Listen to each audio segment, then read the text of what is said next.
So, is that working? All right. So I'm Don Pike. We'll get started. I have to use this because it's being recorded, so they want me to talk into the microphone. So, yeah, I'm happy to be here. It's good to work with Eva. We've worked together before. So I'll talk a little bit about my personal experiences, plus I'm with Friends of the Tonto, a nonprofit. And so it's been kind of a journey for me, getting involved in this. Let's see if I can go the right way. Yeah, so I'm going to talk a little bit about, I moved into Las Sendas, it's a community in Mesa, and I moved into there in 2003, retired. Been retired now for 26 years. So I'm very active. I've been doing a lot of things. Had a lot of experience, project management and so on, and trying to utilize my skills that I had developed during my career. And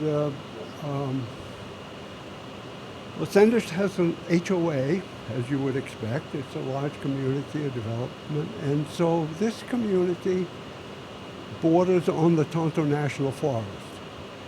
And I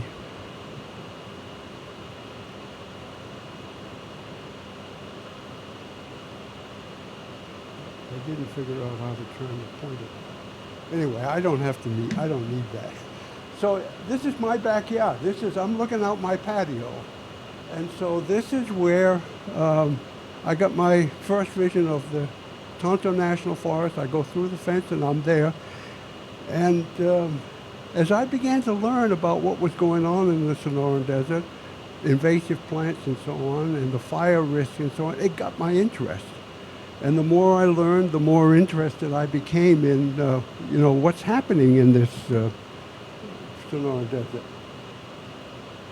So I got involved first with the Architectural Review Committee with the community, and the Architectural Review Committee had responsibility for landscape approval for building, new construction. There was a lot going on in the 2005, 6, 7 time frame. And the Architectural Review Committee had the responsibility for approving landscape plants, which meant that, and there was a prohibited plant list in the CCNRs, and fountain grass was on this prohibited plant list, and there was fountain grass all over the community. You could see fountain grass in the common areas. It was being approved in the landscaping of people. Fortunately, at this time, there was not a lot of it, but it was there, and it was being improved. So I started getting involved. This was 2011. This was a presentation, one of the first presentations I made with a group to the community about the invasive plants and the increased fire risk.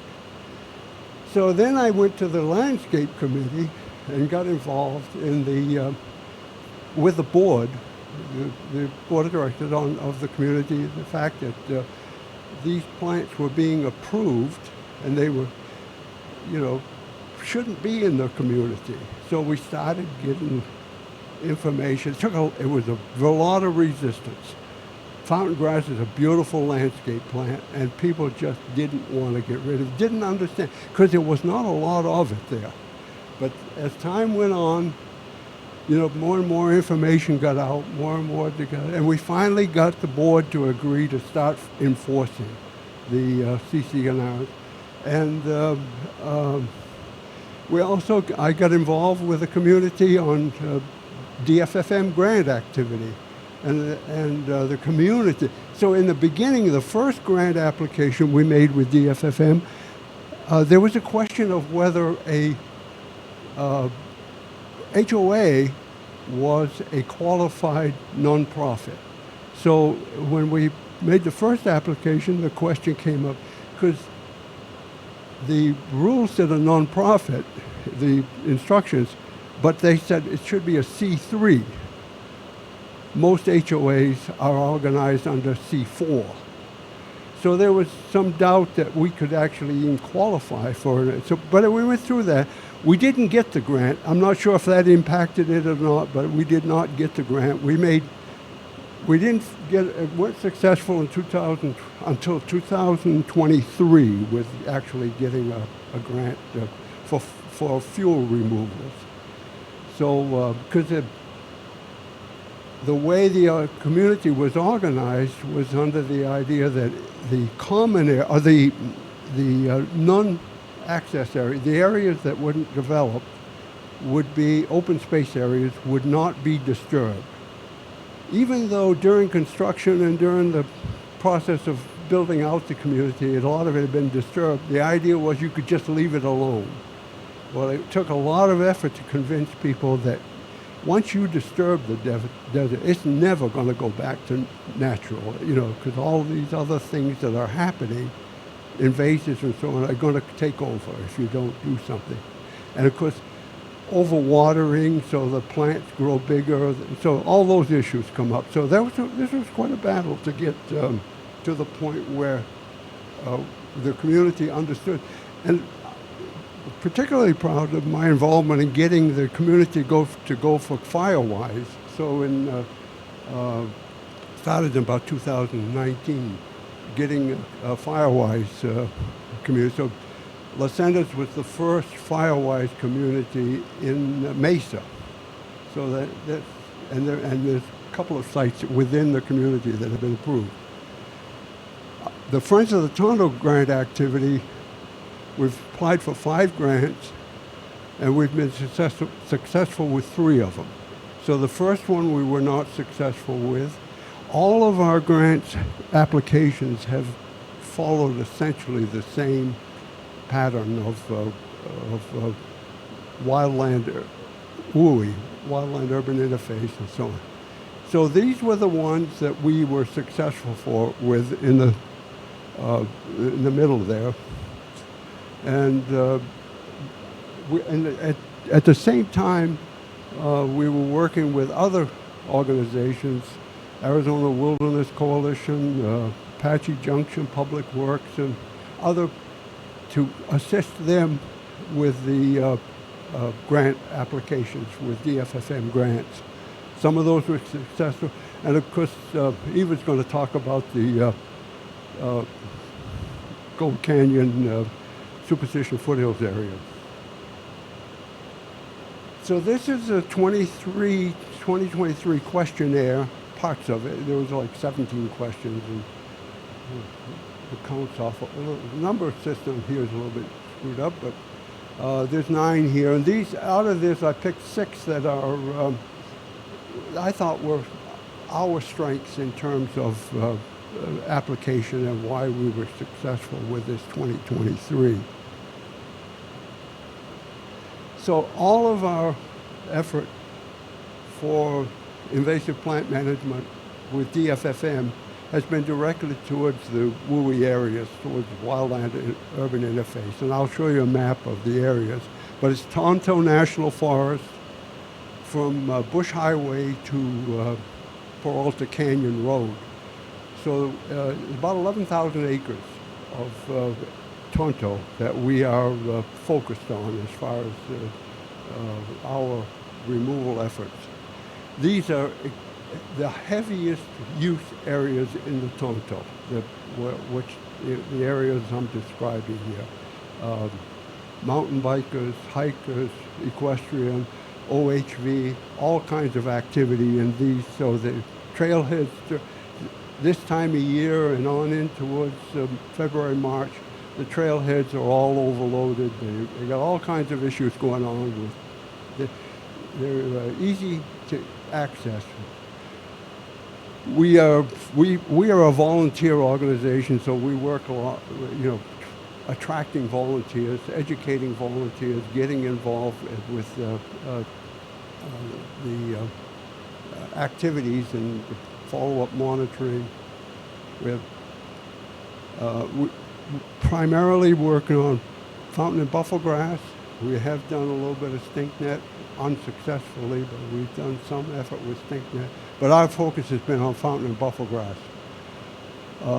And we use the Esri Field Maps app for monitoring and identifying, mapping the, and a big part of our effort has been community outreach. We've worked with all kinds of communities. So this is the map of the area we're talking about for our DFFM. We do work, Friends of the Tonto is active in other areas, Payson and Cave Creek and so on, with invasive plant removal down in Queen Creek area, not Queen Creek, but the actual Queen Creek, Arnett Creek and Telegraph Canyon area, moving salt cedar and oleander is one of the efforts we've been involved. Anyway, there's 11,000 acres approximately in that area. Very, very high use. From this is the Usery Mountains up here. This is Salt River, Mesa, Apache Junction, Gold Canyon, Peralta Canyon up here. So and this is OHV area through here. This is mountain biking. This has turned into a mountain biking area up in that area, Usery Mountains. And these are some of the communities we started out with Las Sendas, CAP, Canal is here, and the flood control district, Maricopa County. We're working with them. AT&T has a facility right borders with the Tonto up here, and they've got a whole bunch of fountain grass around that goes into the Tonto, and so on. Part of our DFFM 23 grant, we've been trying to do some herbicide treatment here. Usery Mountain Regional Park is County Park, Maricopa County. This is County Islands in through here. So it's very hard to reach these people, because they're there for a reason. They don't want to be bothered. You know, they've got fountain grass and everything, but they don't. That's not the reason. We do a lot of activity with Las Dutchman State Park. They have events and so on. So we've been working with them. In fact, Las Dutchman State Park was one of the first areas I was involved with. I personally was able to remove the fountain and buffalo grass that was in that state park back in 2012, 2015 time frame. So there was very little of it. If you get to the stuff early, you can make a big impact. So then Superstition, Foothills, you even talk about that? We've done a mailing list in the Pinal County Islands in this area. We're working. So we're doing a lot of work trying to educate, and we've been doing this for 10 years now, trying to educate the communities that border on the Tonto, the responsibility they have for managing these invasive plants.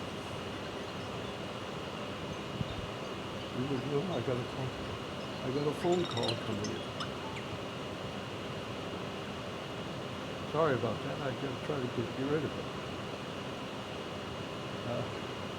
I have my hearing aids in, and so the ringing is in my ear.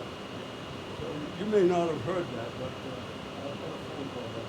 So this is the map we use to monitor, and one of our main efforts has been to follow up, to continue to go back and so on. So this, as far as the state of sustainability, this question there, this is how we manage it.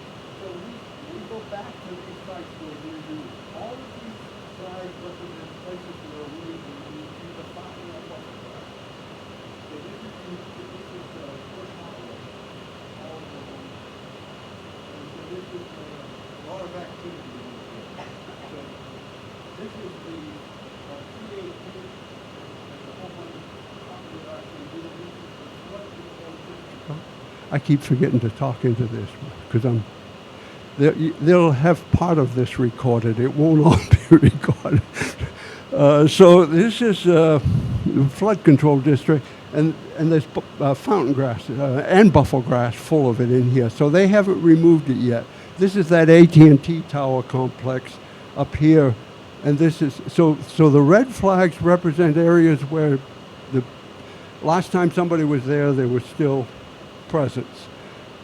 The green means that it's been less than 24 months, but during that time, the last time somebody was there was no presence, either removed or just on follow-up, nothing. 24 months, a yellow flag. So we track it and try to keep, if you get at it and keep it small, it's easy to pull out, it's easy to get, and there's not much of it. If you let it get into these big monoculture area, hundreds of acres and so on, then it's, herbicide, whatever, it's very difficult. We do a match, with the volunteers, we match all of the grant applications. The application has usually been into 30, 40, even 50% match with volunteer hours. By the time we have the agreement, we usually get the agreement at about 20 to 30%, and we've exceeded all of them in terms of their grant match. So the very important part of our program is the manual effort. We have about 300 volunteers in our list that have said they're interested.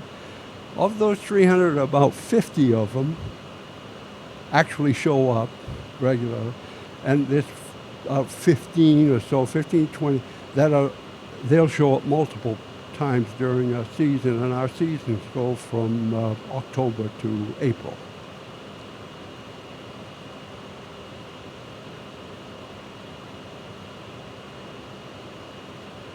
So, we track it through the mapping. We also use photos for the evaluation of our success.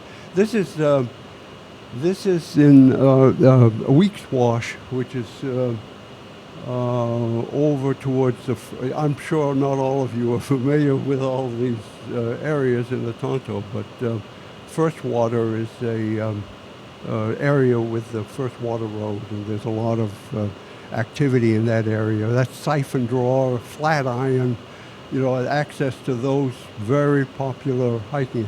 And so this wash, full of fountain grass, and this is in the wilderness. So at that time, the Forest Service did not have the ability to do herbicide within the wilderness. Recently they went through the process to get approval to do herbicide, but at this time, so we manually removed this, dug it out, and we left it there. We didn't, it was impossible to bag out, because this was 2.5 miles long, this wash. This was a huge effort. We did do a little bit of herbicide. We were almost done by that time. So we talk about successes, and we have a fairly large area where we're maintaining fountain and buffalo grasses, but the problem is what's really happening, and the reality is we're losing this battle. The funding we've got from DFFM has been great. It's allowed us to do a lot of things, but these photos are not within the project area, except the stink net. This is in the project area, the map that I showed you of the area. But all of these other photos are near our project area, so they're all within hundreds of feet or less than a mile. So, and this is, brome grass, fountain grass, buffalo grass, stink net, Sahara mustard, you name it. It's in there, and it's really there's going to be a bad fire in these areas. And this stink net here, this is at Broadway Trailhead, which is Apache Junction area. This was treated in spring of 22 with the DFFM 21 contract. And we had in the contract to do 70 acres, and we ended up doing about 21. And this picture was taken in 24, this year, early this year. So when I say it wasn't successful, we used glyphosate, and it was treated, all of this area was treated with herbicide, so it had no impact. You know, it really had no impact on the stinknet. So we have stinknet in our 2024 grant application. I'm sorry, in our 2023 application, which is the contract we have, and we decided that together with the Tonto, but that we would not do the same thing again. That, you know, just go back there and do the same thing over again. So there's some newer herbicides, Esplanade and so on, but they're not on the approved list for the Forest Service, for the Tonto. They're on some forests, but not on the Tonto. So they're going through the process of adding it to their approved herbicide. So we have changed we've modified, working with DFFM, modified the contract, so we're going to do this area up by the AT&T tower I pointed out. So that's it for me, for the Friends of the Tonto, and you more information on our website. Eva?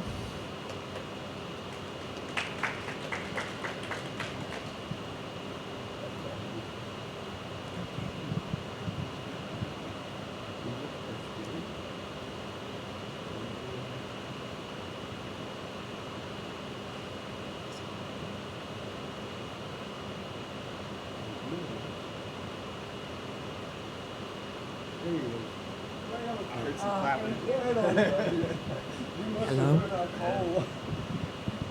Pretty good at being in three places at once. This is full. So it's this one, right? Yeah. And you don't need the third one. That's okay, cool. No, it might be. Is this for? Oh, okay. Is it on? Michael? Okay. I'm speaking today on behalf of my HOA.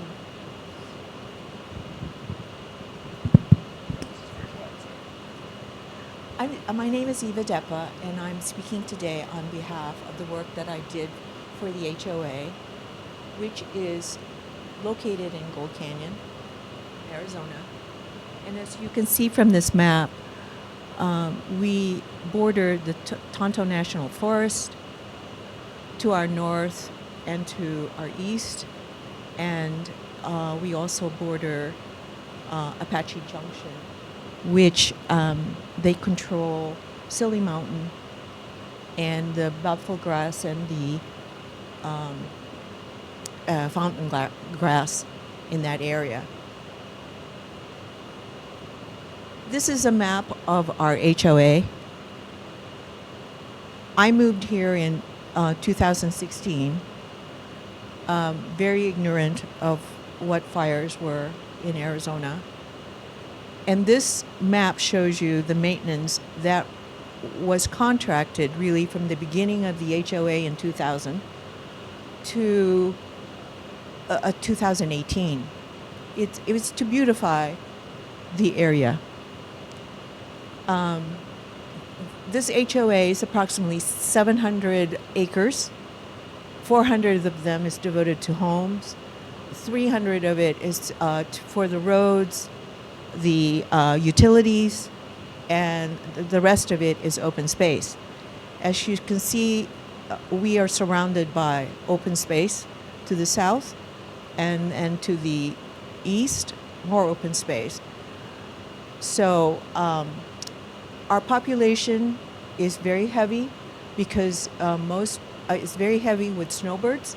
They come in late October, early November, and they leave by April. Few of our HOA members really are permanent. So, in 2018, the fire marshal at the time said to the HOA, you really need to clear 5 feet from each structure because after 18 years, plant growth had really overwhelmed the HOA.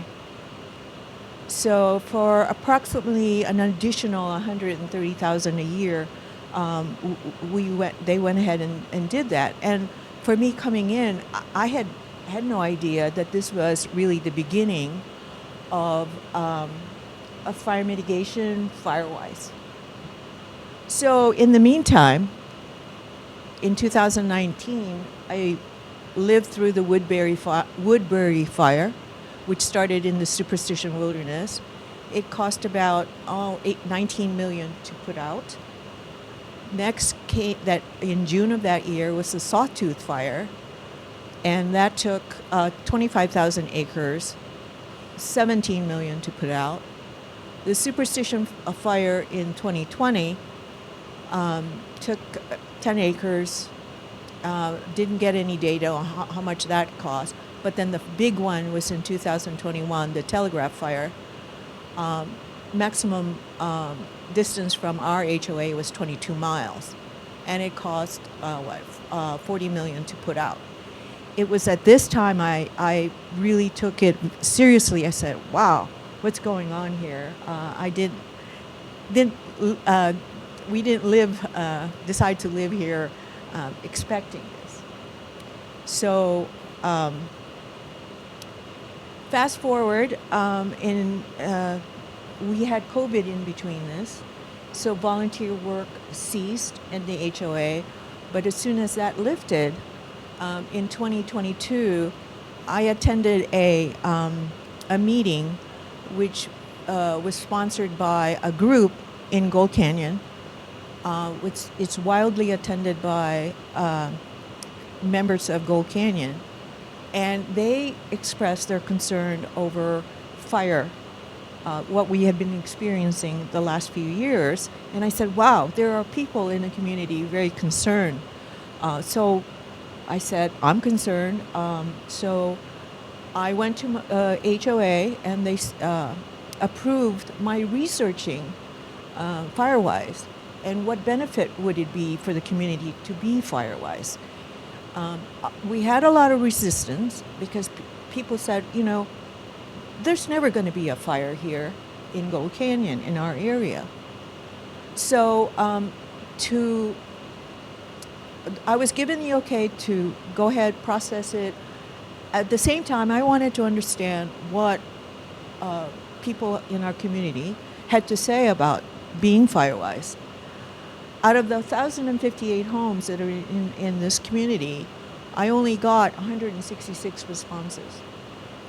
And according to the people in the administration part of the HOA, they said, that's a great number.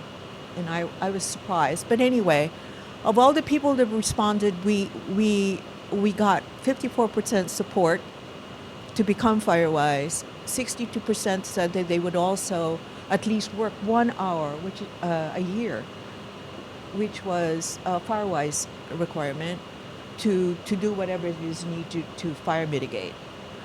And lastly, we had given some comments, and we would regroup this comment, and basically it was favorable to become Firewise. Here is the Firewise plan that I used. You can get this from the Firewise website. And it's very straightforward, but wow, it was very organized, to the point. And the most important thing that I think that was best about this was how to form a team to help me become Firewise. And my team was the fire department chief, 3 members of the Department of Forestry and Fire Management, Then we had Alan Sinclair, who you will be meeting today. He was a former firefighter, and he helped me get started. You know what you needed to do, which I was very green at, and thank you for him that we were able to put an application together using these key elements to become FireWise. So our work began in January of 2023, and we submitted this application in May. And one thing I also, because of this required or outline, I began to understand the topography, the ownership, the vegetation on our property. So we submitted it and got the approval, our certificate in June of that year. And shortly after we submitted this, I found out from the Department of Forestry and Fire Management that there was a grant that was going to be open, and that if we wish to file. And these are the 15 items that had to be answered to be able to even go for a grant. We were finding that fountain grass, buffalo grass was very obvious in our association land. So the timeline from becoming FireWise to obtain the grant and to obtain the correct subcontractor to apply the herbicide. It took about 14 months.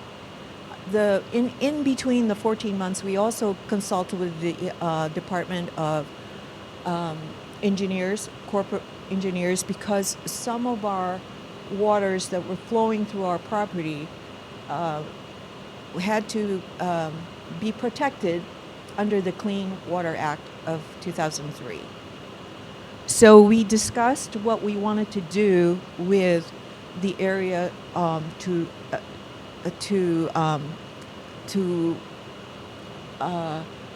where we wanted to request a grant to minimize buffalo grass and fountain grass.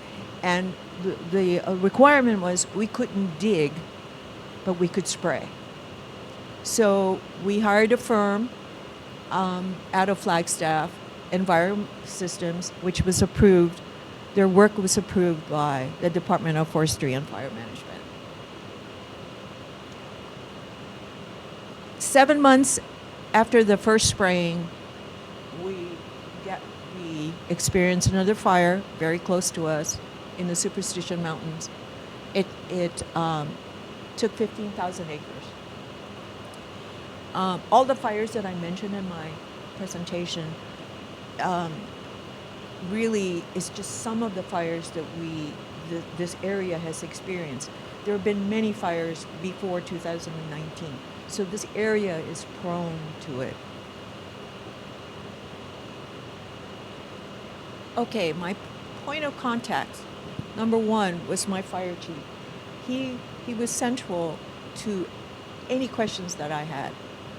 There was a piece of land between our HOA and Apache Junction that, according to the DFFM, was a high-risk area.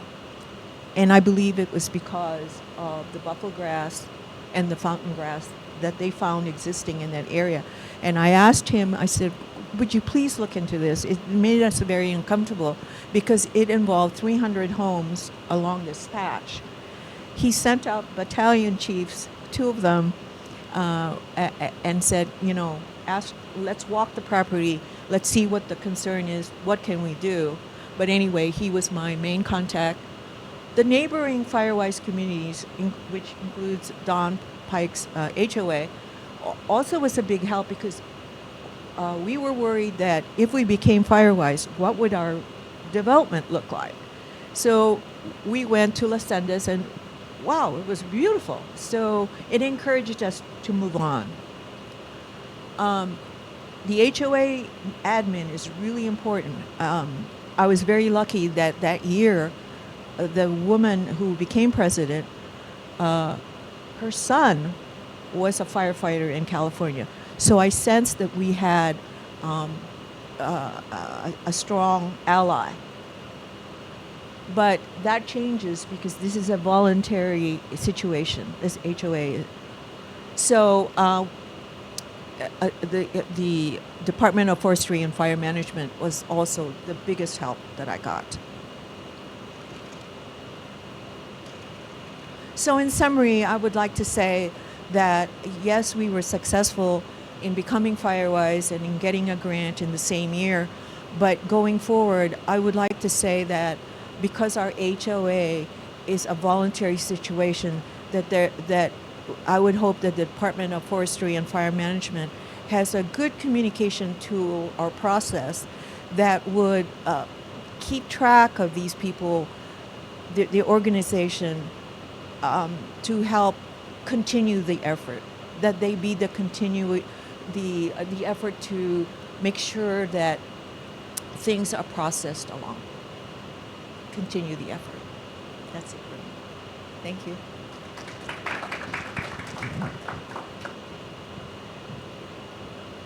Do you have any questions? Yeah, I got one, I think, for both of y'all. You mentioned some challenges reaching out to some communities that themselves. You mentioned low response rates or anything. Would you say is your successful outreach? Because, go ahead. Sorry, what's that? Yeah, I mean, the fact is, the communities we're talking about are right on the edge of fire happening. So these people are looking up at lunchtime to see the flames go out. That keeps the heat. So I hate to say it, but that's probably the biggest motivator. Otherwise, For our situation, our snowbirds leave in April. So they don't experience the fires that we do as long-term owners. And so we can only capture them when they come back in November. And that's when we bring up, hey, listen, in September we had a fire. And I don't know if that was a motivating factor then. But we do our best every year to communicate. We have one day as a requirement of the Firewise. Yes.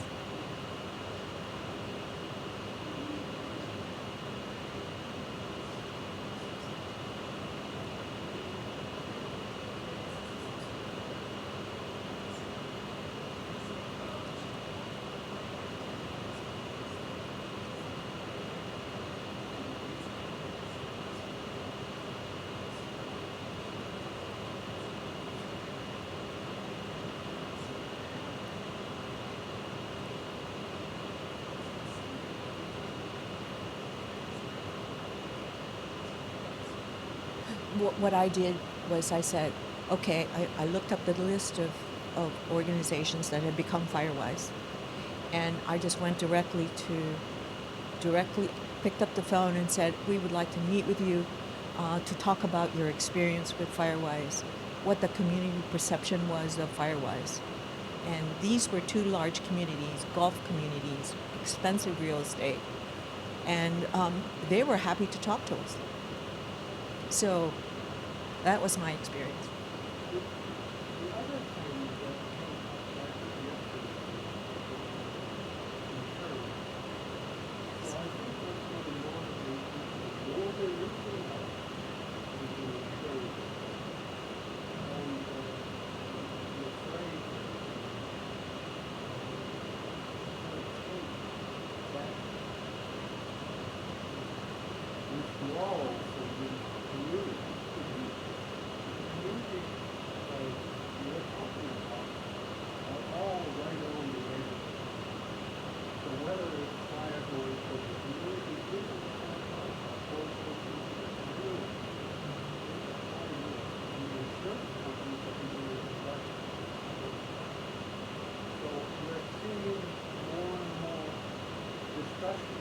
about the fact that insurance was impacting their trucks that they've got to get more money to compensate for the risk.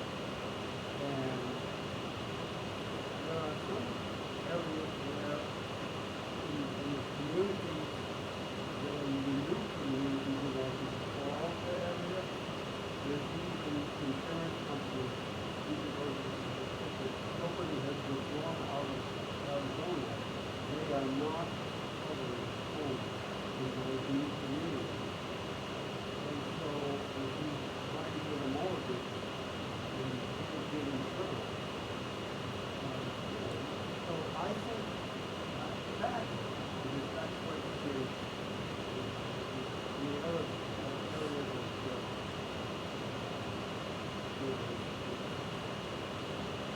Forest Service itself does not have the resources. So, yeah, this is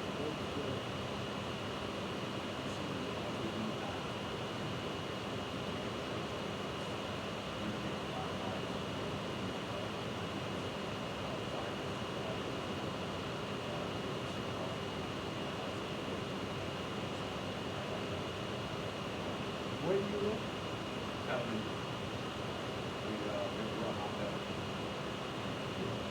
We have the same issue. I was at the lawn, telegraph, sawtooth, and blueberry. But we have the same issue with that all the time. We don't get accessible homes, we don't get structures.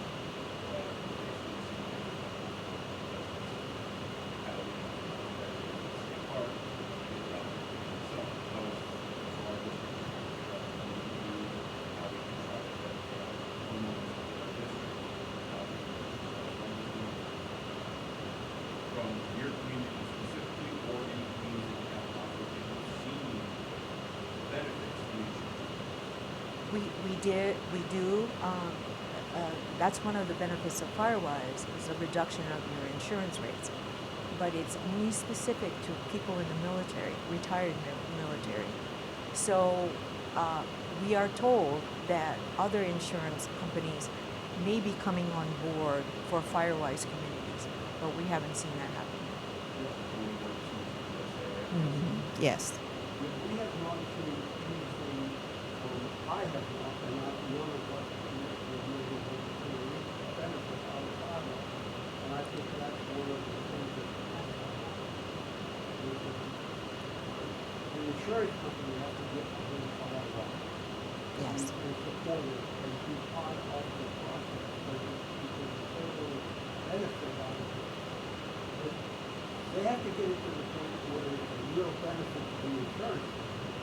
If it actually increases the risk, then it's to their benefit. Other than just increasing the rate or dropping off. I had to change insurance when I had a couple of companies that refused to offer insurance. I did get insurance without a problem, but I did go out to multiple companies, and two of them came back and said that they couldn't get an underwriter for my area.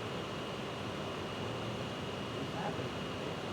Sometimes it's community can go over and they are having trouble with anything.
My con-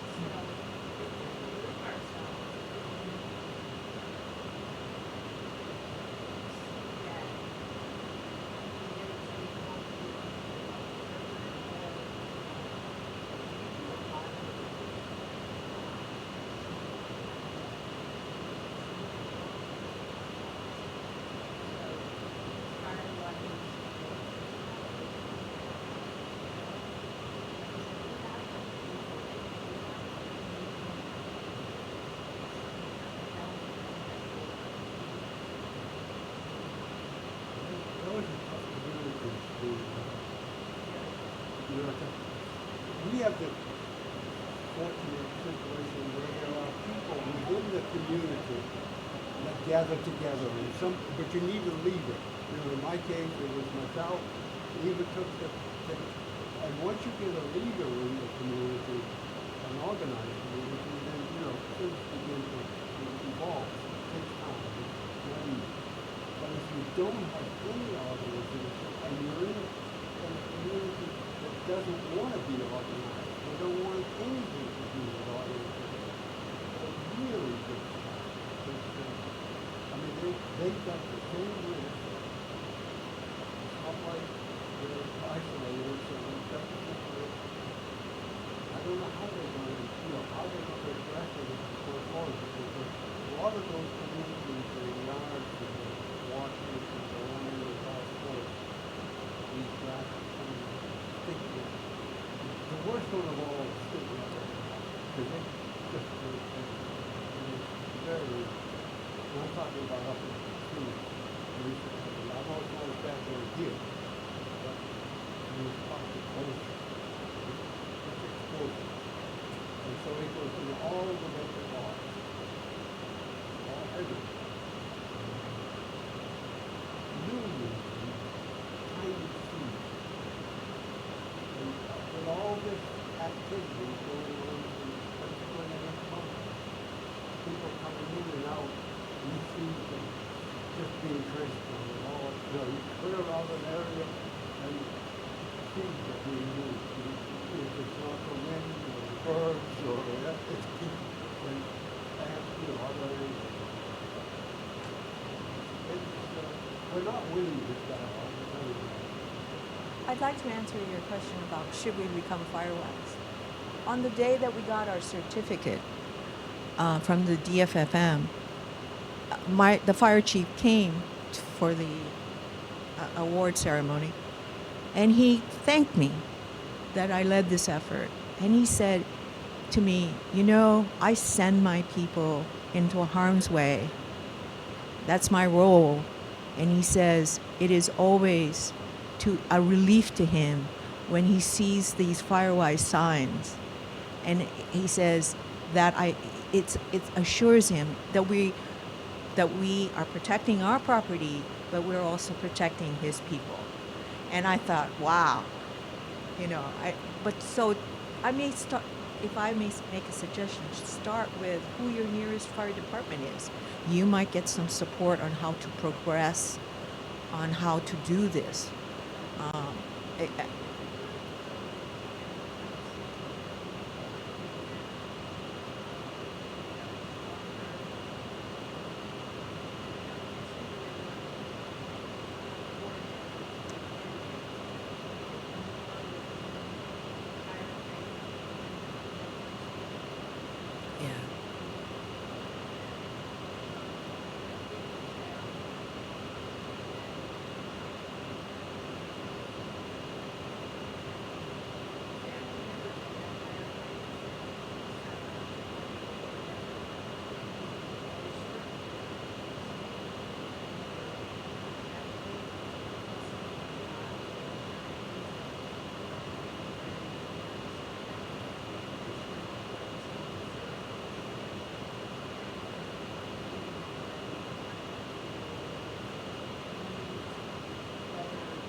agree with this in most areas, I agree with this, but the biggest impact, the organization that impacts the most people is the insurance. So if you own a home, there's some people self-insured, but almost most people have some kind of insurance. And so the insurance company could, and I hope they will, get involved in this firewise program. Specifically, if you're looking at what's being recommended, what's being done, and working with a much larger community, saying this is how we reduce the risk of these communities. And it's, to me, it would be a benefit to the community, to the fire people, and to the insurance industry.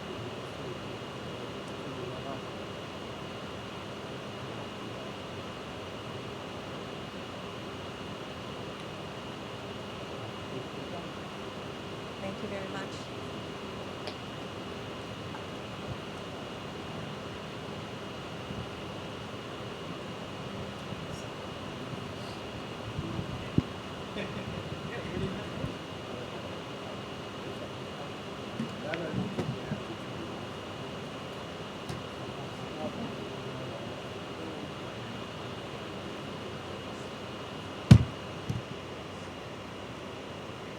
Well, my work's done today, huh? Eva, thank you for presenting. Oh, thank you. You're welcome. Wow.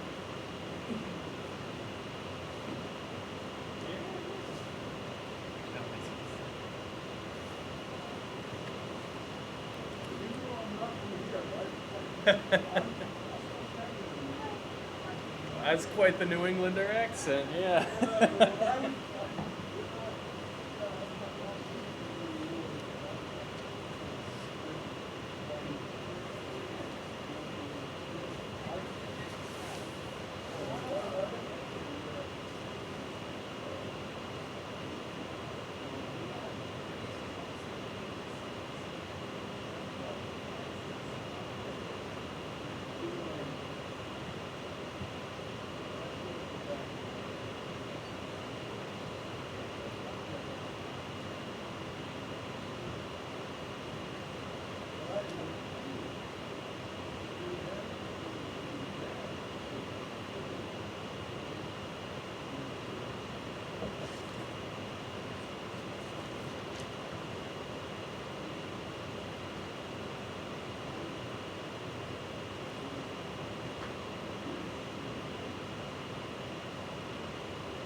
Straight up. That's all. It's the nicest one. This is like yes.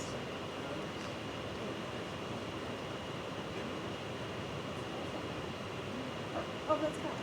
Whoa. Oh, you didn't take it. Okay. Did you, Okay, perfect. Sorry, Karl.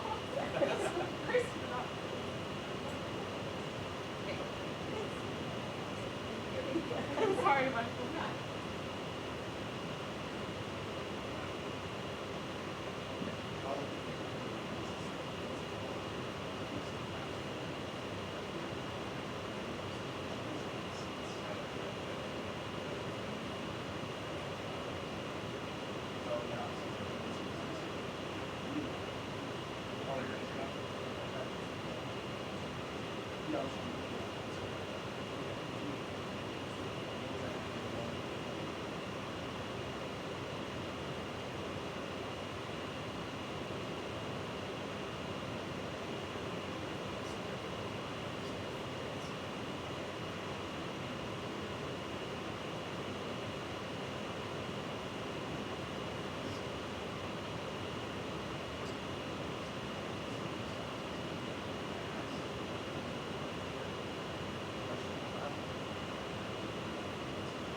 Either one, just flip it up.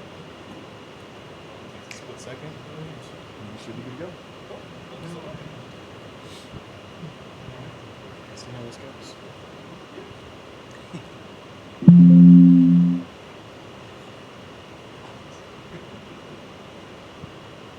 It's basically what this presentation is.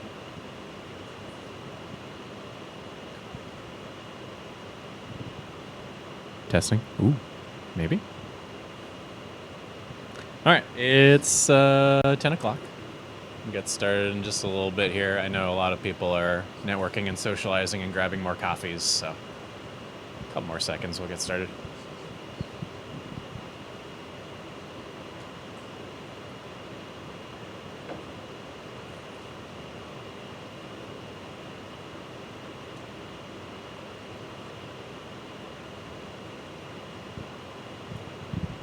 Bonus points if anybody knows what that hummingbird is.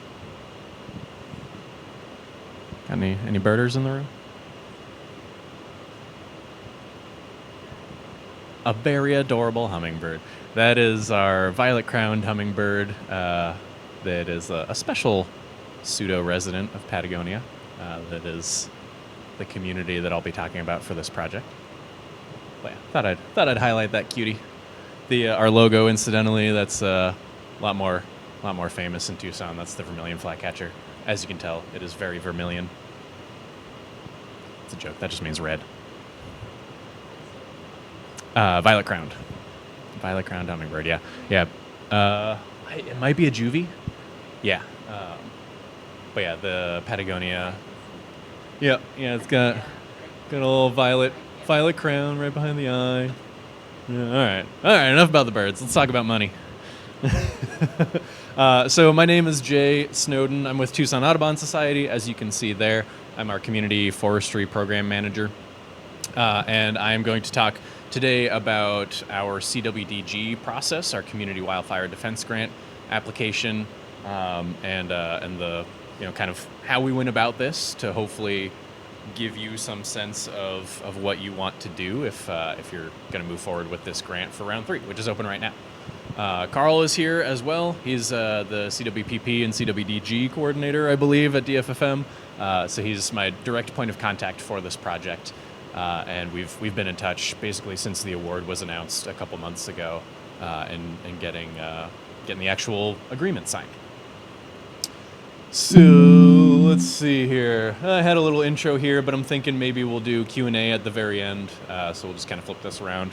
I'll chat for about 20 minutes, give Karl some time to talk about some things, then maybe we'll just have an open forum, open discussion kind of Q&A. There's my contact info if you would like it. My name is spelled incorrectly on the agenda, so that's why I made sure to put it up here. It's D-O-N, Snowdon. But yeah, as I said, I'm the Community Forestry Program Manager at TAS, and I'm a certified arborist as well, so I like to slap that on there. And then I've got some big numbers down at the bottom, just to show you that, this isn't my first rodeo in grants world, and I have been rejected by plenty of grants as well. So I think that's one of my big takeaways is don't get discouraged. I've applied for over $5.5 million in grants, and I've only received $3.1 million. I think that's a pretty good ratio. So, just to pat my own back a little bit and say like, hey, this is how I got this one. But also, there's $2 million in there that I haven't received. Just kind of big ol' no thanks. We're going to go with somebody else. As I've mentioned, working with Karl here, the majority of the partnerships that I have in my program are with DFFM. I've got some HFI, I've got some IPG grants currently, as well as the CWDG. And then NFF, National Forest Foundation, they're probably our largest non-government partner. We've got a handful of contracts with them. If you get bored of me speaking, you can listen to my boss and the NFF and Chrissy Pearson at Forest Service talk in another room at this exact same time. TNC, also a big partner. We've got one fresh new contract with them directly adjacent to our property down in Patagonia. I'll talk about them a little bit as well. And then municipalities, Tucson, Town of Marana, Patagonia, those are our other big partners for our program. As you could imagine, community forestry, my big focus is trees. I have a counterpart whose big focus is more grasses and stinknet. His name is Ben, but this is, wildfire. We usually think about trees a lot, so I went ahead and applied to this grant as well. That's the wrong direction. Cool. Tucson Audubon. You're a bird club. What the hell are you doing talking about trees and wildfire? In 2019-ish, 2020-ish or so, we kind of realized that there's a lot of opportunity out there for restoring and saving the Sonoran Desert.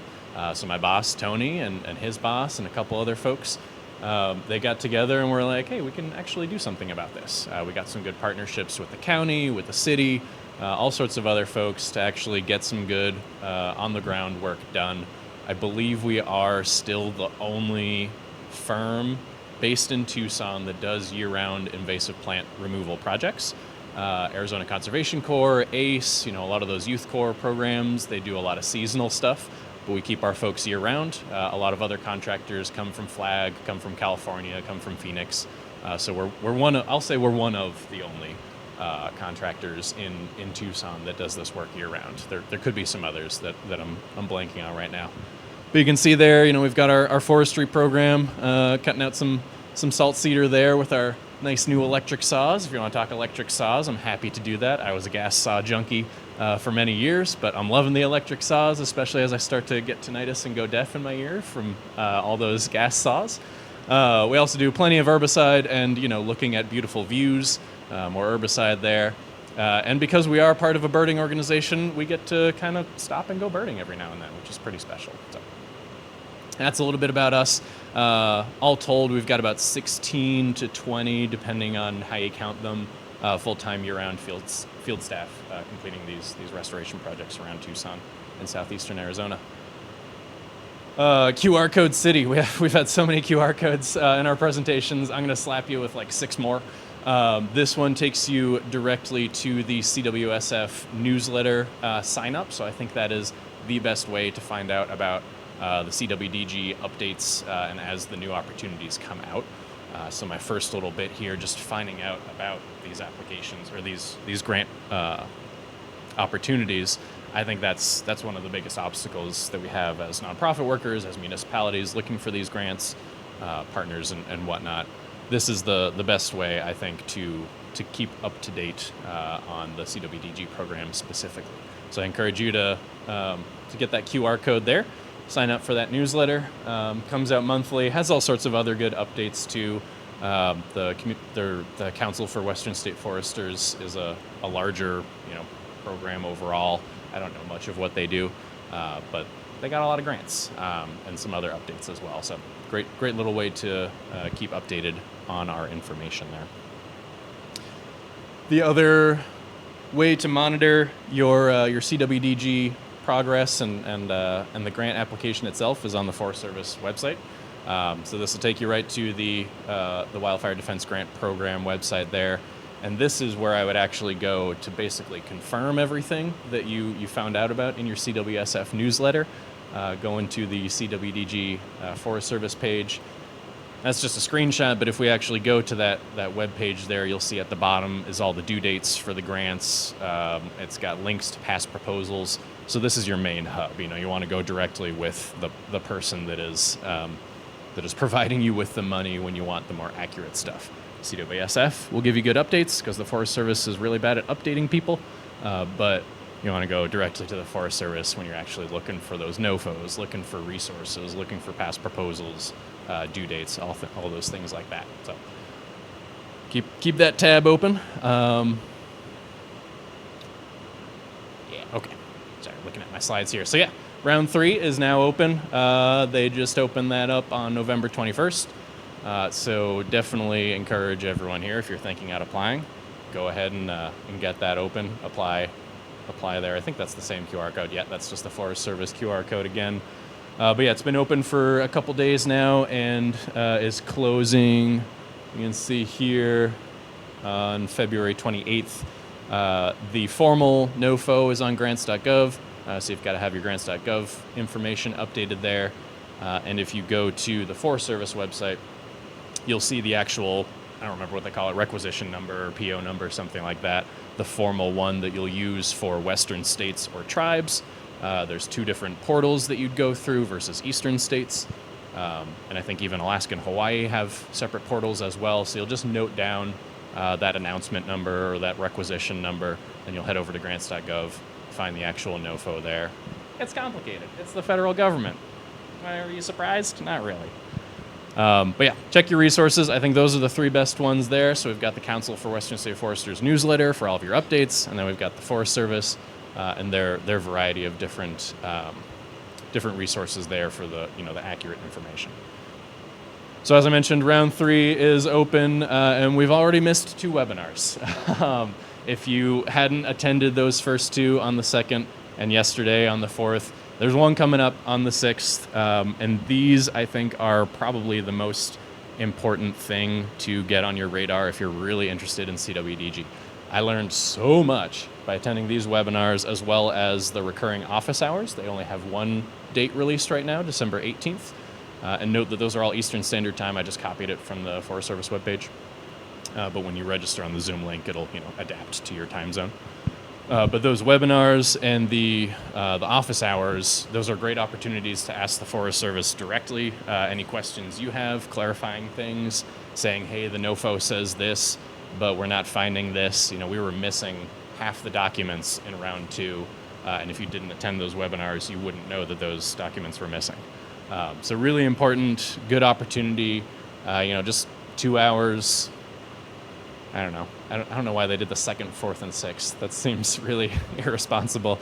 But just 2 hours out of your day, try to catch one of these. Incidentally, our summit tomorrow wraps up right before that one starts. 2 o'clock Eastern. That's noon here. So you could probably grab your hotel Wi-Fi and just jump on the webinar. Do we have a question over there? Yeah, if not this one, the red bar,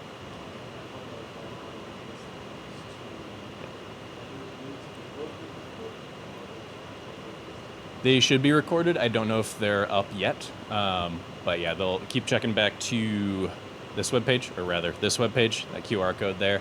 They should have those webinars. There's also another organization that's kind of involved in this whole process. It's another C acronym, and I'm blanking on what they're called.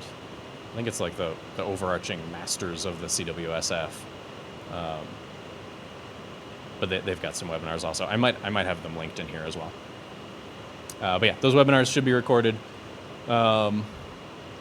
as well as the office hours. I'll see if I can find those links again somewhere. Oh, nice. Sweet. There you go. And I have found that it's worth watching all of those recordings. Each time you get new audience members that have new questions, new things come to light, new resources are forgotten about or remembered that they link you into. And I'll get to an example of one of those resources that was really important for round 2 that they have fixed, but yeah, I'll talk about that in a sec. So, attend these. Do it if you can. Read or watch the recordings. Attend those office hours. Again, like I mentioned, that first office hour, December 18th, you can slap that in your calendar, but they should have more of those. They just don't release those ahead of time for some reason, but attend those as well. I don't really know the difference between the webinars and the office hours, but they're both very useful resources.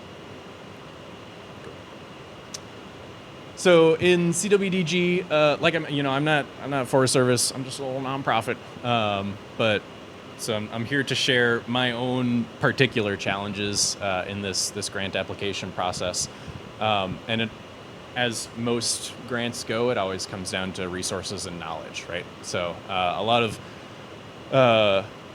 there were a lot of challenges in our internal expertise. I'm one fellow with a forestry background, but it's back in Vermont, which hasn't historically had fires. They are these days, but now I'm in the West. I haven't been in Vermont for 10, 15 years.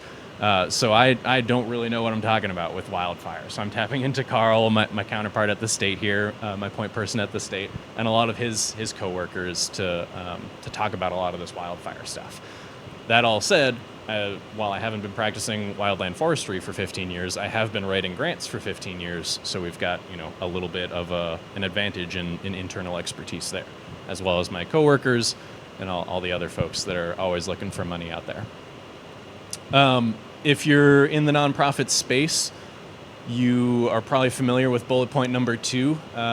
Before you have a grant, you don't have money to write that grant. It's really, really challenging to find funded time, especially when you're in a fee-for-service or grant-specific kind of structured nonprofit. A lot of our municipal partners, they don't have to worry about that. If Nicole's in here, I don't know if she is. She was saying her program yesterday is unfunded, right? This could be a challenge for her as well, even though she's at the city of Tucson. So for us, it's difficult to find that time for our actual site visits, setting up community meetings to draft some of these proposals, collaborator meetings, and the actual writing. It took me, I estimated, about 200 hours to write this grant, and that was completely unfunded. So I've got to find that funding somewhere else, or talk to some other partners to be like, hey, this is going to supplement your project. Are you willing to pay for my time to write this grant? So that can certainly be a challenge there. Knowledge, another challenge. What was the Forest Service looking for? The NOFO was 24 pages in round 2. I think it's even longer this year, but it was still missing things. It was missing the measurable outcomes table, which has now been included in round 3, which is great. But measurable outcomes were a specific ask of the application that ranked 10 points. So if you didn't have that table because you didn't attend the webinar, so you didn't even know about the table, then you're missing those 10 points. So again, attend those webinars. Sometimes things come up where they're like, oh yeah, we forgot to include that in the packet. We'll email it to you. We could use some better processes there if anybody's here with the Forest Service. Other knowledge things, we've got a lot of community partners that don't have UEIs or DUNS numbers. They're not, on the federal SAM.gov system, so you can't apply to these grants. It's just not a possibility. So make sure you have all of that set up. If you're a nonprofit, you need that. I think even municipalities have that, so that's something you need for this process as well. And then one of the biggest challenges in the knowledge category that we had is just how to stay up to date on all of these things. Our due date changed. Luckily, Karl emailed me about one of those due dates, or emailed all of the potential applicants about the due date for round 2 when it changed. I think the system was going down, so they bumped the due date up a month or so. I just submitted it to the original deadline because I didn't trust any of those changes. Not to say I didn't trust Karl, but I didn't trust really the Forest Service in sticking to potentially that deadline. But maybe that's just me being paranoid. But stick to the original deadline. It's better practice anyway. Then you can enjoy your vacation afterwards. Alrighty. So some tips and tricks here in Arizona. You need a unique link through forestrygrants.org. You'll probably email Karl. I think I emailed John Richardson when I originally did it. He can talk a little bit about this, but how you actually get that unique link. Again, this, if you haven't read through the NOFO from tip to tail the whole way, you might not know how to apply. But it's actually through the USDA Forest System Program portal, whatever, called forestrygrants.gov. And I'll show you a screenshot of that portal here in a sec as well. So you'll need a link, a specific link for each of your applications. They each have their own unique link to fill out your application. Once you're in your portal, another tip, and this goes for any grant you really apply to, I just recommend writing everything up in a Word or Google Doc because it's a lot easier to share with your coworkers, share with your other grant writers, see what's going on there. But then there was one Forest Service fella that spoke at one of the webinars, was like a linguistics and grammar specialist. And he kept telling us in round 2 of this specific webinar, make sure every paragraph you indent. And that's a big thing in school. Like, think back to your grade school. You were indenting all of your paragraphs. You go to the portal here on forestrygrants.gov, there's you can't indent. You hit tab, it goes to the next box because it's an online portal. So write it in Google, write it in Word, copy it all over into your portal, see how the formatting changes. I feel like I have to say this kind of obvious stuff sometimes because I've also been on review committees where I see some of these mistakes and I'm like, oh, you forgot to do a word count. Your half of your application is completely gone because the system automatically trimmed it. So check your word count too. That's a big thing. Each one of these boxes will have a word limit or a character limit, so make sure you're sticking with that. And then one tip that they go over in the webinars fairly frequently is that the wildfire risk tool, which you will use to see if your community is even eligible for the CWDG grant, you can basically just copy that citation for each section where they ask you for data that has come from that tool. You just copy that right over into your application. No need to really explain anything else. It's just, is your community eligible for this grant? Is your community a low-income community at high risk for wildfire, et cetera, et cetera? You just copy it from wildfirerisk.org, slap it in the application, and you're good to go. So explain things when you need to, be super simple when you don't need to. Save time where you can, because again, thinking back to one of our challenges, a lot of us nonprofits, we're not funded for this work, so we gotta think clever when we can. So that's the wildfire risk tool, and I just pulled up Patagonia where our grant is for, and you can see those couple little things there, eligibility, the coordinates, it just automatically centers it on the town, and then it's like 15 little categories that you can you hit this little copy guy, boop, and you plop it right into your application, you're good to go. So nice and simple. That QR code should bring you to that website, so you can see if you're eligible. If you're just like, oh, cool, maybe I'll go to another talk, because turns out we're not even eligible. So feel free to check that out right here. In Tucson, I think Tucson, if you're interested in applying for a community in somewhere like Tucson or Phoenix, probably most large cities, you might have to be a little bit more specific because there's pieces of these cities that are eligible, pieces of these cities that are ineligible, so on and so forth. Yeah.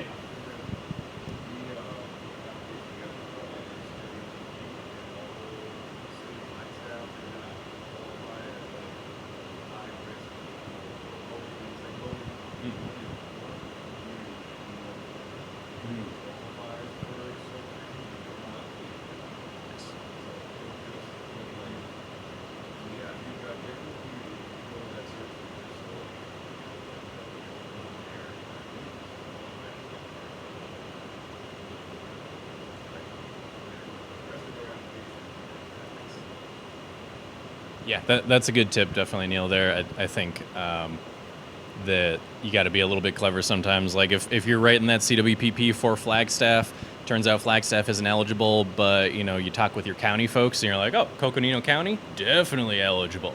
Then maybe you have that opportunity to expand your reach there. I know Flag probably wants their own CWPP in that special timberland, but yeah, sometimes thinking about those boundaries and how to manipulate those to get eligible can be helpful. Go ahead, Emily.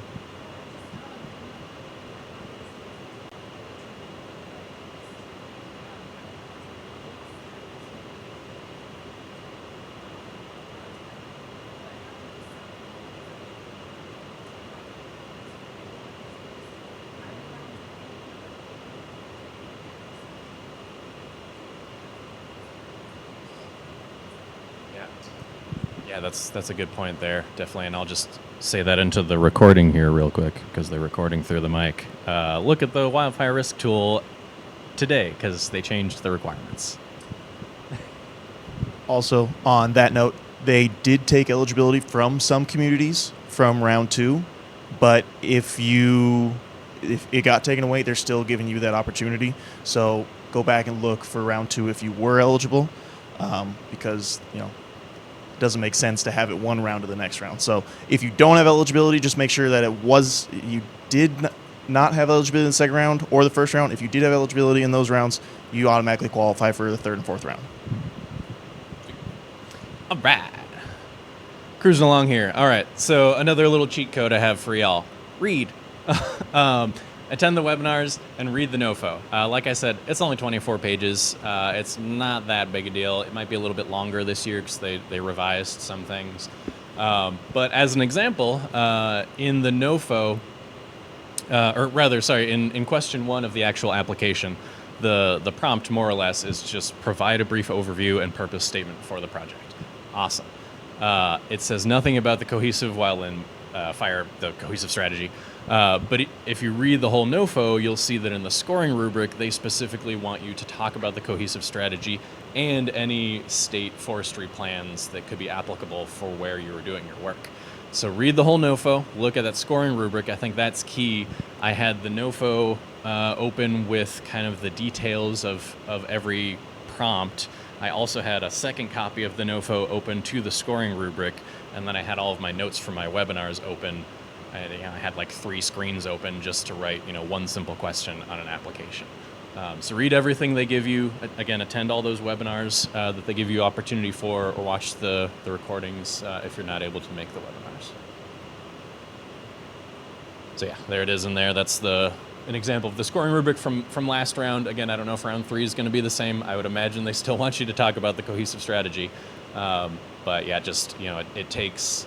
I think this was like page 16. They don't even mention the cohesive strategy until page 16. The reason I found out about this, besides reading the NOFO, is attending the webinar. They were like, oh yeah, we kind of forgot to mention that it's a big deal that you need to connect this with the cohesive strategy. Cool. I've said it, 20 times now, but attend the webinars and all those office hours. Lots of good specialists there. Like I mentioned, they even had a linguistics and writing expert that maybe I partially ignored. But they have other good experts, talking about procurement. Davis-Bacon Act, if you're unfamiliar with that, that's for construction. There's sub-award restrictions. They talk about the Code for Federal Regulations, all that stuff. I come from a little bit of a procurement background, so I was kind of primed for this and ready for this. If you're not ready for that, if you don't have that background, I think one of the biggest things to talk to your Forest Service rep about is equipment and that cost or expense being allowable and capitalized versus non-capitalized equipment, and just making sure your application is pretty clear in these things. So in short, if you have something that you're going to buy that's over $5,000, it's considered capitalized equipment. It'll go into the equipment section. Anything else, even if it feels like equipment, if it's under $5,000, it's a supply or a material, so it goes into that section. So it's just a little nuance that the federal government has in almost every single application out there, every single grant, but they just want you to be clear on that stuff. So, you think of a computer, you're like, oh yeah, that's some office equipment. It's an office supply. So just making sure you're clear on that when you need to be.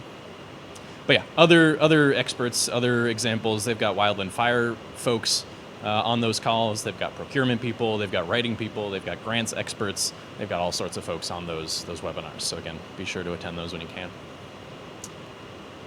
So I talked about the measurable outcomes table. It was missing in rounds 1 and 2, but as I mentioned, question 12 specifically said that you need to address the measurable outcomes table.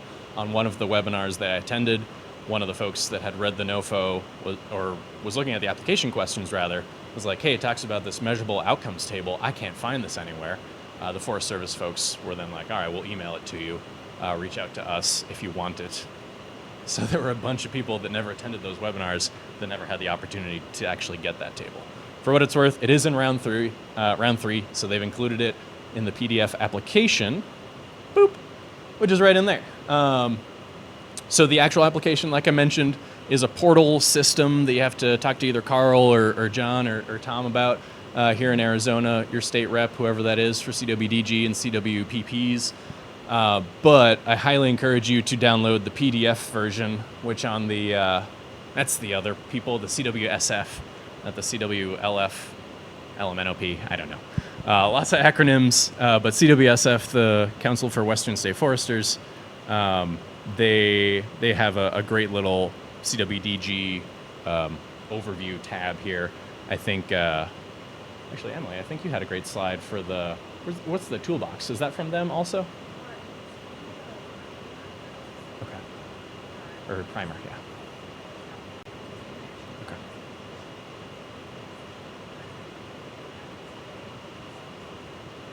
Sweet.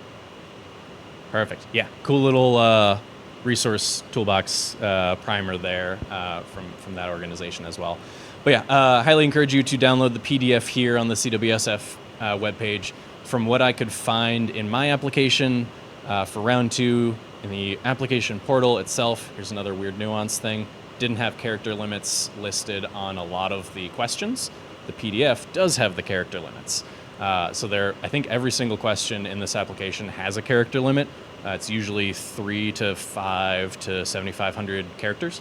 On a couple of the questions on the actual application portal, that's not listed. So again, if you're just copy pasting and you don't know that there's a character limit, it could be cut off. And if you don't proofread, you're going to be screwed out of, potentially half of your points or something like that because it's an incomplete answer. So download this, do your practice in here, get your character limits ready to go, and then pop it into your Word doc, check formatting, edit 1,000 times, and pop it into the portal. That's my own personal recommendation. Yes, another good cheat code. And Emily talked about this in her session yesterday too, but read previous applications. I think that's probably the most beneficial thing that I did. In some of the webinars, they even give you some good examples and bad examples, but it's not all of them. Since this is a public service, Forest Service, tax dollars, yada, yada, blah, blah, blah, publicly accessible, you can see every single application that was successfully submitted from every single round. Our application's on there, people before us are on there, good examples, bad examples, so definitely check those out when you can. And you can even, this is our application. You can even see the reviewer comments in here.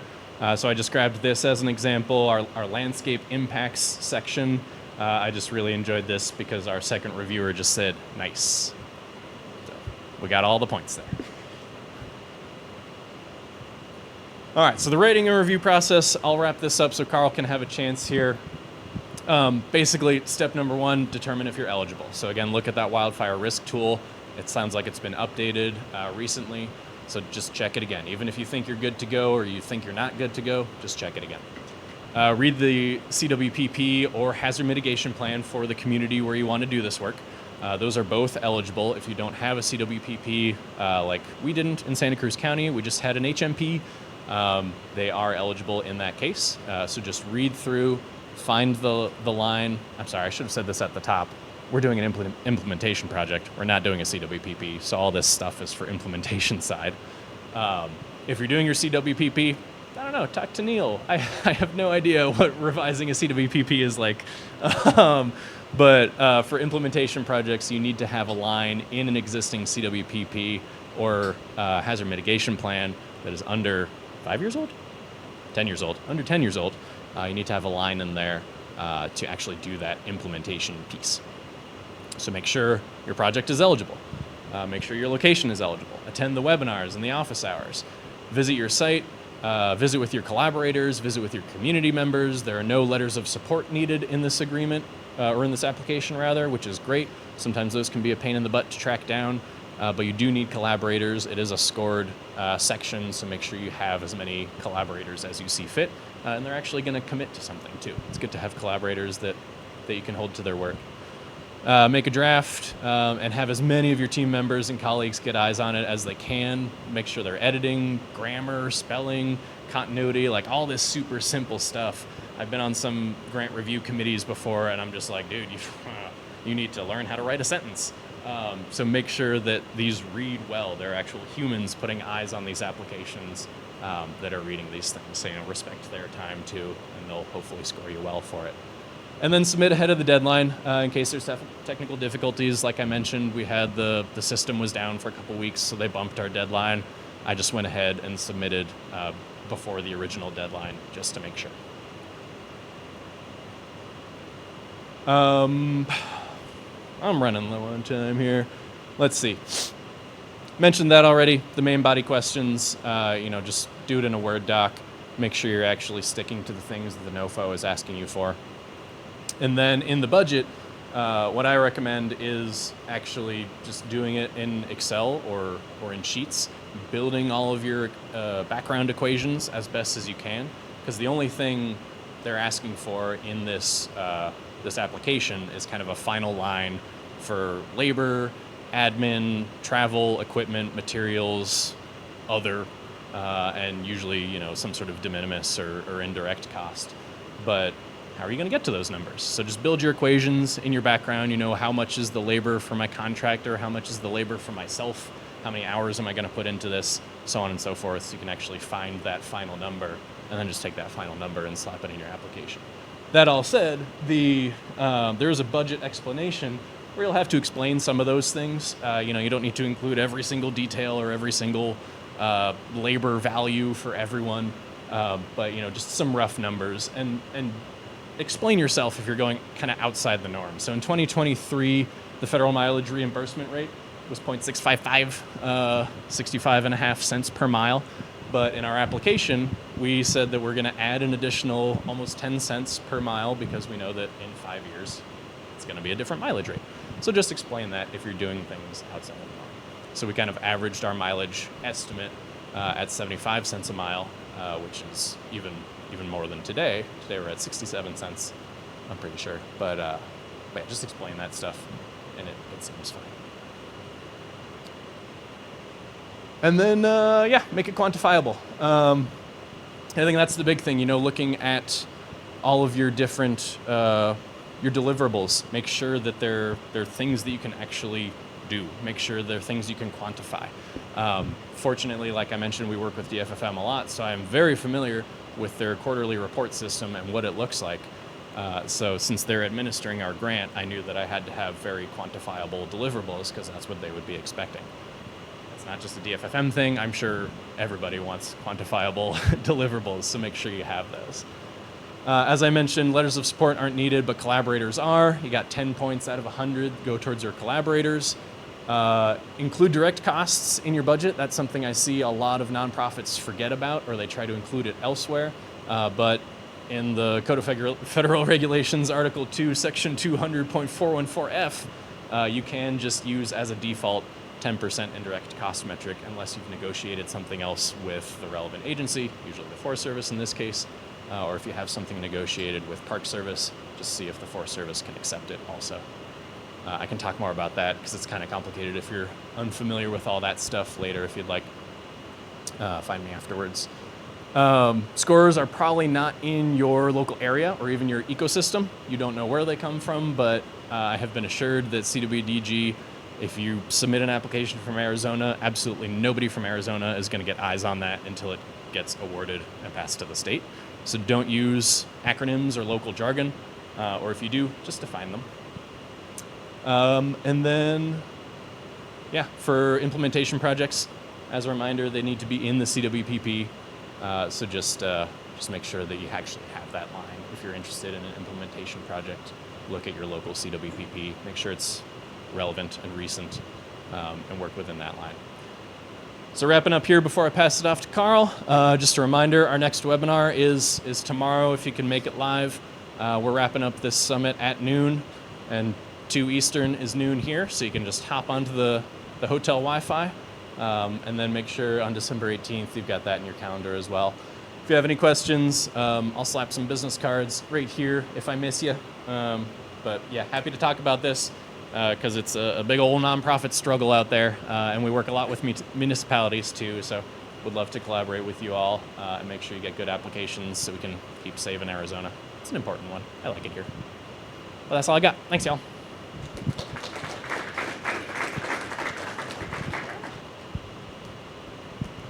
Thank you, Shay. One thing I would like to note, that is a lot to go over and to do, but Jay's application scored a 99, which is the highest in the country.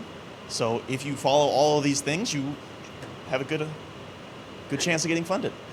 So I'm just going to do kind of like a brief overview of the CWDG program, why it's here, what Arizona's doing, and then what we're doing for the next couple rounds. So the CWDG comes from the infrastructure bill. They were given $500 million to send out to communities for CWPPs and projects on the ground for fire-related activities.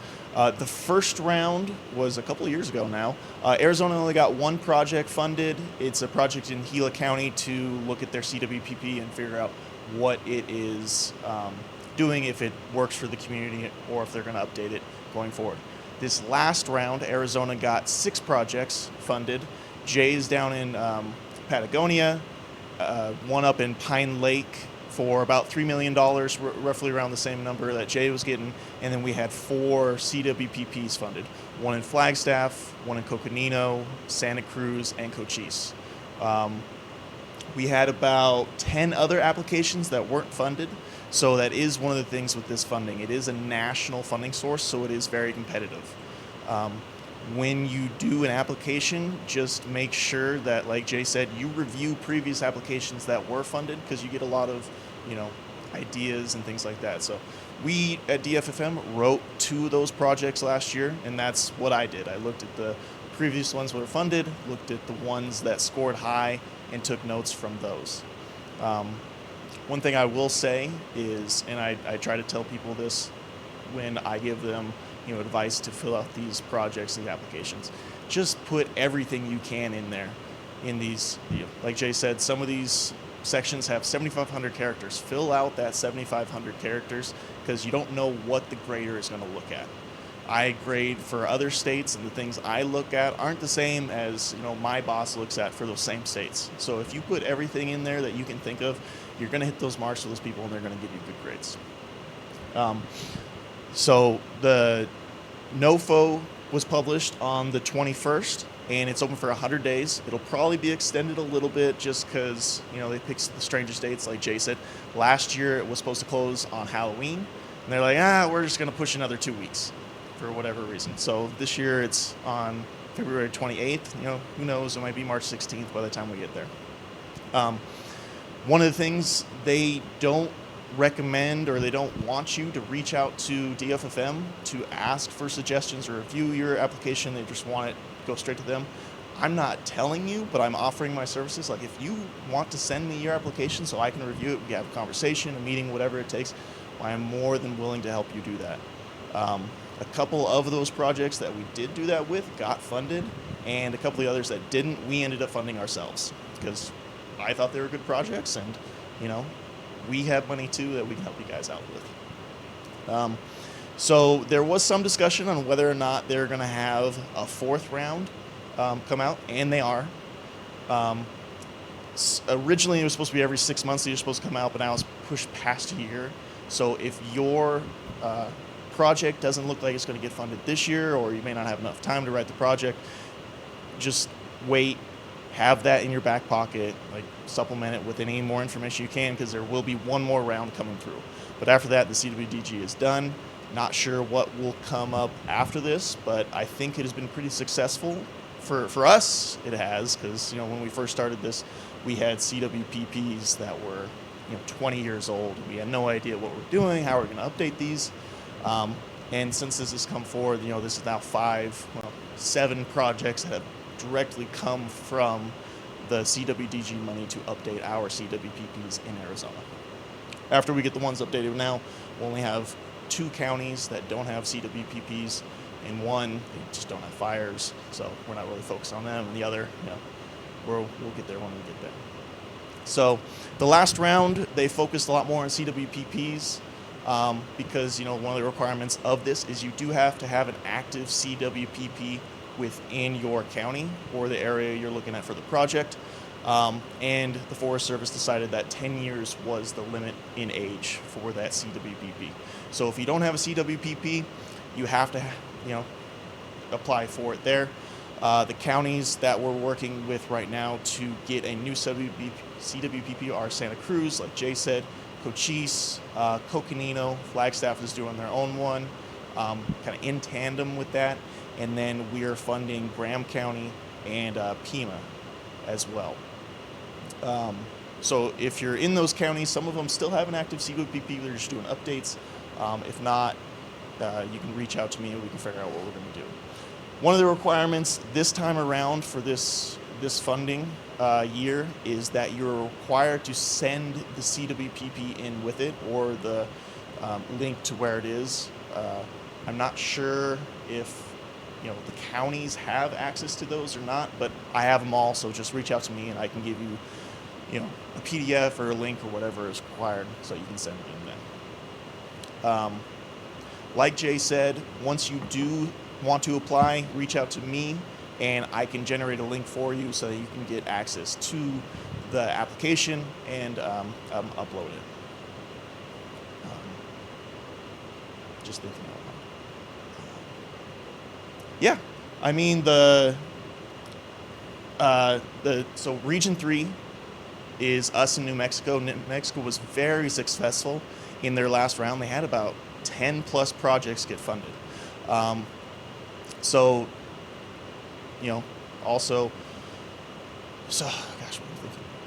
they started a new program because of this type of thing, and New Mexico used them a lot. It's called the Community Navigators Program. They are available for all of you guys to help you write these grants. There's 4 of them in Arizona, I believe, and they help communities that are at risk and low income, which if you're applying for this funding, you kind of have to be off the bat. So I can get you that contact info. Sean is part of that program, so he obviously will know more than I do. But yeah, he's been very helpful with figuring out some of the issues we've had throughout this process, and it's been working.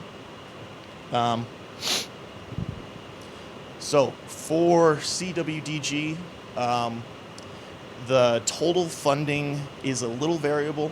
Like I said, we got about $7 million this last year, but projects can go up to $10 million. And there were several funded this last round for the actual full amount of $10 million. So that's a ton of money. You get a lot of work done.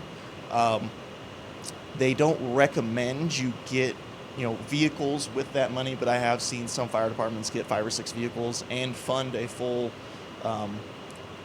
ground or timber crew with those dollars. For CWPPs, the total number is $250,000. So Santa Cruz had the full amount requested, and they got the full amount, but Graham County and some of the other counties only requested $150,000 to $135,000. So it's really up to you guys.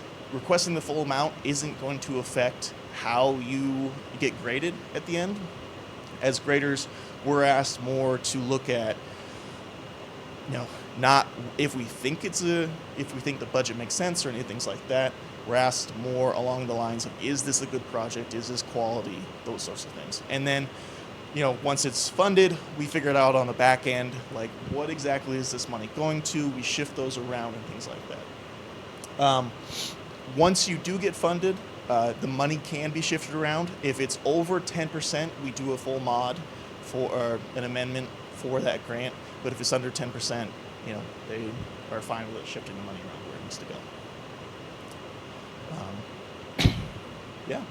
that's kind of all I have. I'm more here for questions. Go ahead. Question about any place you guys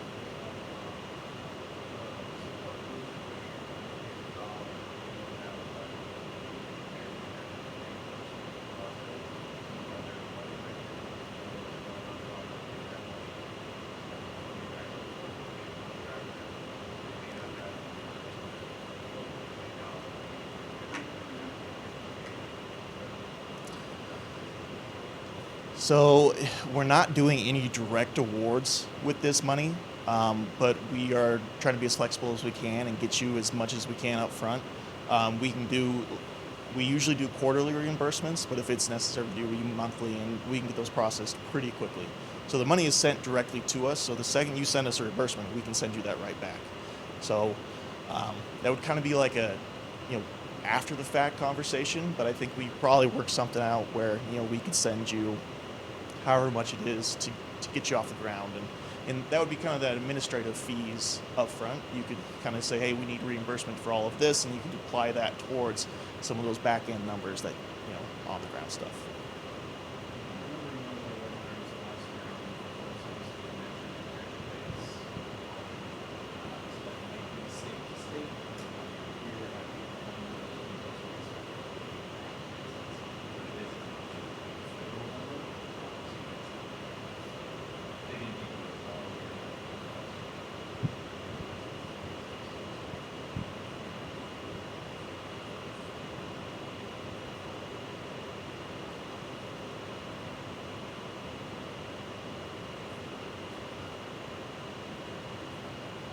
Yeah.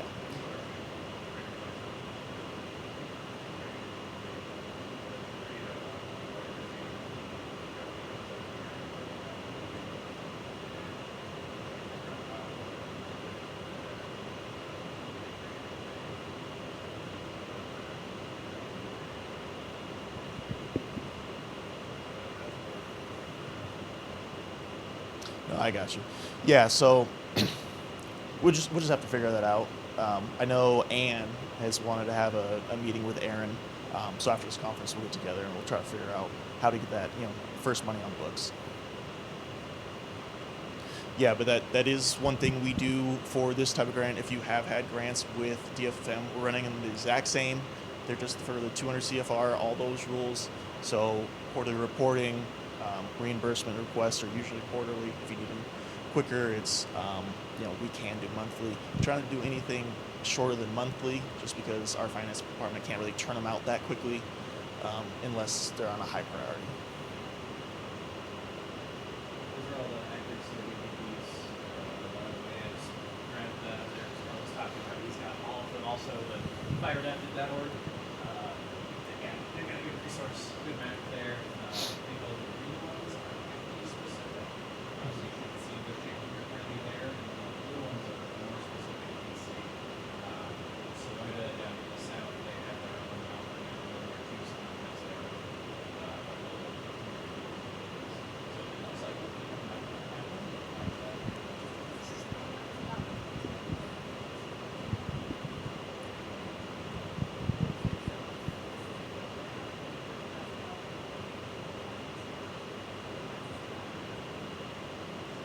Yeah, they have I send our CWPPs to a bunch of different people doing this. But so originally the Forest Service had no timeline on these, and then with this funding they put that 10-year. So this may be outside of that 10-year. It's hard to say. But within 2 years we'll have the entire state covered. So when this comes up again, we won't have to worry about it.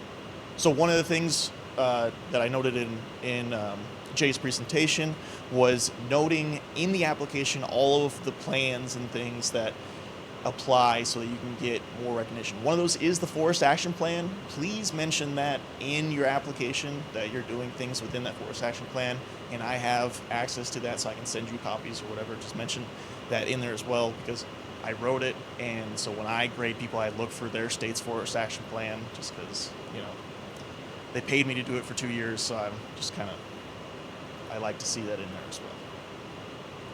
Same thing with hazard mitigation plans. A lot of counties or Arizona in general is re-upping theirs every single year, and so other counties are kind of on the hook to do that as well. So there should be re-upped every 5 to 6 years, if not a quicker interval than that. One of the questions I do get is our project area is not specifically identified within the CWPP, so go to those other plans and say, hey, it's identified here, here, and here, and for me, that suffices. Any other questions for myself or Jay on the process, things we're going to be doing going forward? So yeah, so if you can ask for a match waiver, so you do not have to provide any match. I don't personally know the process. I don't know if Sean knows the process on that, how to get that guaranteed, but it's everyone. So the projects I applied for, I said I wanted match waivers and then just approved them. So that may be the process. I'm not sure. Ira.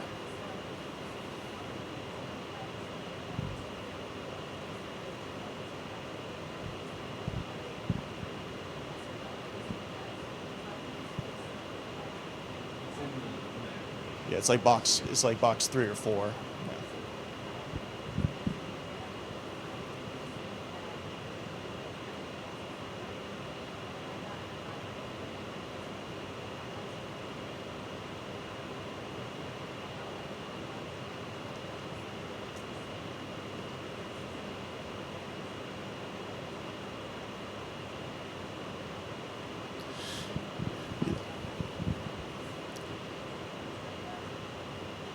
Well, so for our state, we have a couple grants. One that just finished, the SB 7020, where we did direct awards with that, and we have another one, ARPA, we're doing direct awards again.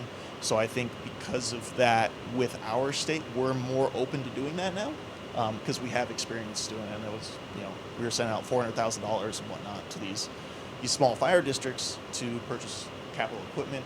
So I'm fine with doing that to get people off the ground. It's just, figuring out if your organization is, lack of better, not blacklisted. If we have, obviously Jay, we've worked together in the past, like we know each other, along with some of these projects. But if you're brand new, there's that hesitation. You might get audited, this or that. So, those are just conversations we'll have to have on the back end. But personally, I don't have much of a problem with it. It's more people above me making those decisions, though.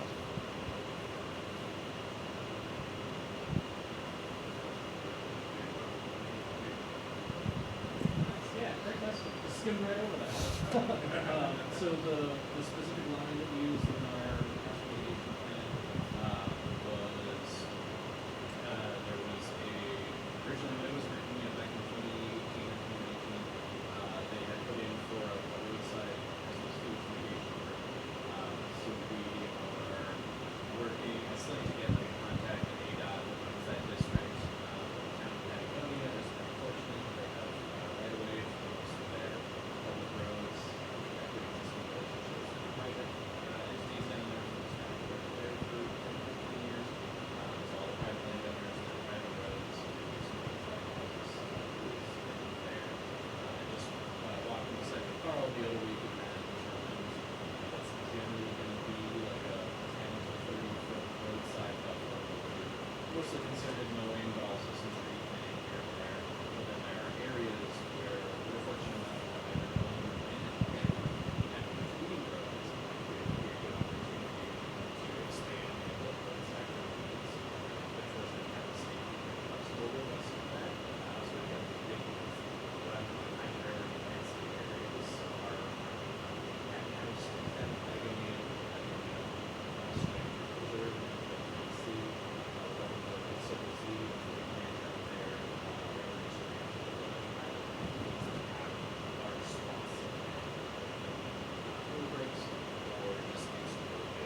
Yeah, and the money cannot be used on federal land, so it's all state and private land that it has to be used on. We learned that this last round.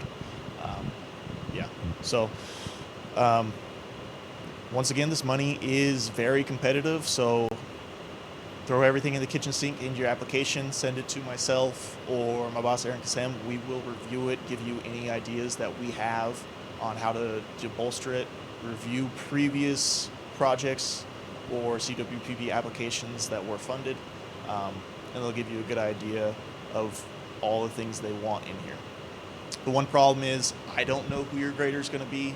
That one person may think it's a great application, the other one person may not. They'll bring you down. So it's just kind of luck of the draw sometimes. But yeah, if you can get it to a good place and we have some meetings, talk about it, I think, and talk to the community navigators, obviously, you can get a pretty solid application out there. And even if it isn't funded, I have looked at money coming down from other sources, and we are funding, like I said, a couple of projects that I thought were really good projects, and we wanted to get them funded. So hang on to that application, that project that may not have gotten funded, and there are other funding sources. The SFA WUI is a 50-50, so it's a little harder to do, but if you have the opportunity to do that, we can work it out and see what we can provide you as well. So, yeah. If there are any more questions, you guys get the rest of your time.